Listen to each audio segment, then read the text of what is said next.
Sumainyo ang Panginoon. At sumayo rin. Ang mabuting balita ng Panginoon ayon kay San Lucas. Papuri sa iyo, Panginoon.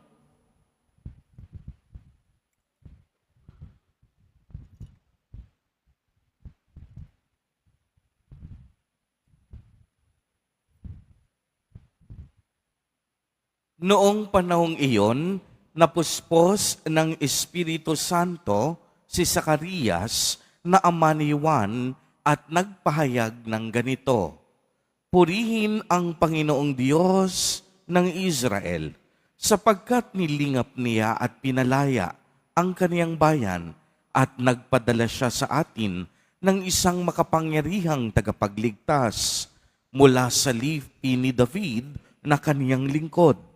Ipinangako niya sa pamamagitan ng kaniyang mga banal na propeta noong una na ililigtas niya tayo sa ating mga kaaway at sa kamay ng lahat ng napopuot sa atin.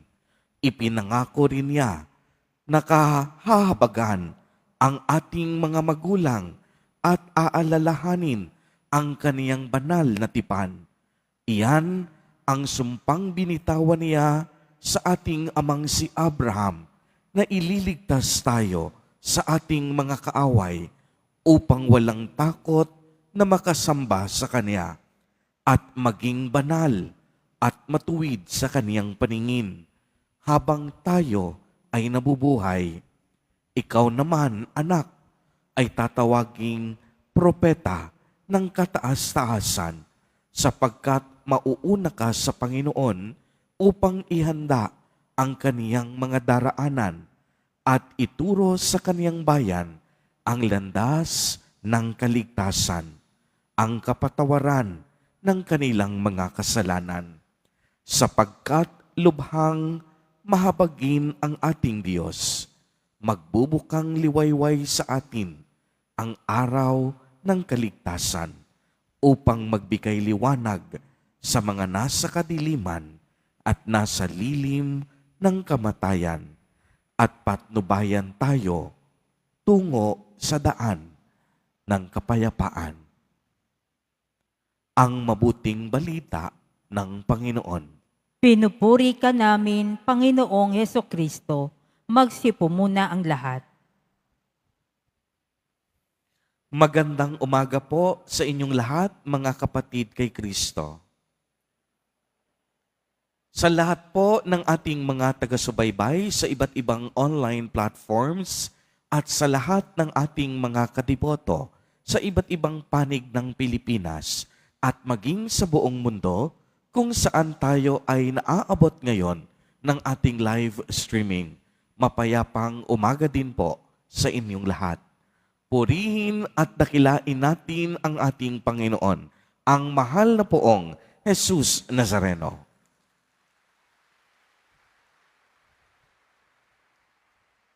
Mga kapatid kay Kristo at mga kadiboto, malugod po namin kayong tinatanggap sa Basilica Minor at Pambansang Dambana ni Jesus Nazareno. Napakabilis po ng panahon. Ilang oras na lamang at sasalubungin na nating muli ang Pasko ng pagsilang ng Panginoon. Ngayon din ay ang huling araw ng ating Misa de Aguinaldo. Kaya naman, tayo ngayon sa mga sandaling ito ay nagtataglay ng matinding pananabik at pag-asa na punong-puno ng kapayapaan at kagalakan. Ito ay ang araw ng ating masayang pag-aasam at malalim na pagmumuni sa liwanag na pumasok sa ating mundo noong ipinanganak si Jesus Nazareno. Sa buong panahon na ito, ang ating liturhiya ng Adbyento ay paulit-ulit na nagtuturo sa atin na ang Diyos tapat sa Kanyang pangako. Hindi lamang siya tapat sa Kanyang pangako sa malayong nakaraan, ngunit siya'y tapat maging hanggang sa kasalukuyan at sa mga panahong darating magpakailanman. Narinig natin sa ating ebanghelyo ang panalangin ni Zacarias. Kung si Maria may tinatawag tayong Magnificat, ang awit na papuri sa Panginoon ni Zacarias ay tinatawag na Benedictus.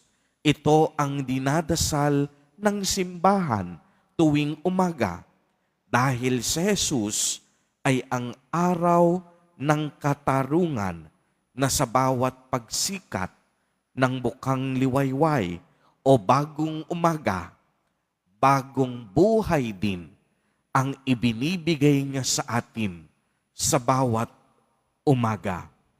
Si Zacarias sa ating ebanghelyo ay umawit ng kaniyang awit ng papuri na naaalala ng Panginoon ang kaniyang banal na tipan. Ito ay nakapaloob sa kaniyang pagpupuri o Benedictus, isang salitang Latin na ang ibig sabihin pinagpala. Bagamat ang kasaysayan ng bayang Israel ay puno ng panahon ng matinding krisis at kapighatian, naalala ng Diyos ang kaniyang mga tao at patuloy siyang nakikialam sa kaniyang buhay. Nakikita ni Zacarias ang pangakong ito bilang isang hindi marupok na kagandahang loob ng Diyos sa kaniyang bayang pinili. Sa panalangin ito, makikita din natin ang kabutihan ng Diyos na patuloy niya tayong binibigyan ng bagong buhay bawat umaga, bawat sandali, at bawat araw.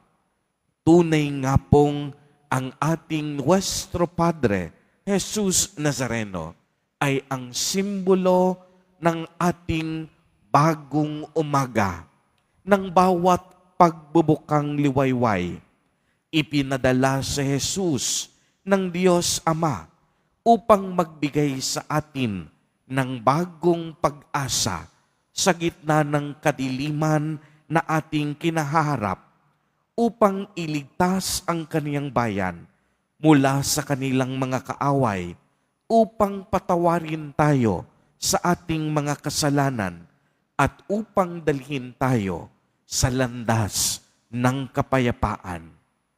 Mga kapatid kay Kristo, sa mga sandaling ito ang mainam na araw upang maglaan tayo kahit kaunting sandali upang pagnilayan natin ang hindi natitinag na katapatan ng Diyos sa lahat ng kaniyang pangako. Ang misteryo ng isang dakilang kaganapan, ang anak ng Diyos, pumasok sa sangkatauhan upang manahan sa ating piling at kasaysayan. At itong mga bagay na ito ay patuloy na mangyayari kung patuloy tayong magiging tapat at masunurin sa panawagang maging saksi ng mabuting balita.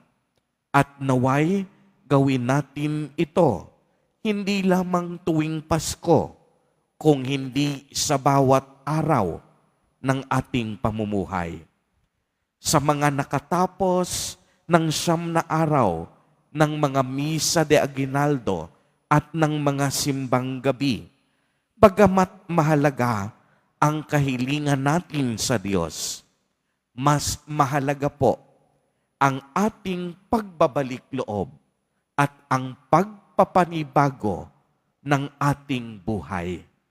Uulitin ko po, bagamat mahalaga yung mga kahilingang iniaakyat natin sa Diyos, mas mahalaga, mas interesado si Jesus Nazareno sa ating pagbabalik loob at pagpapanibago ng ating buhay.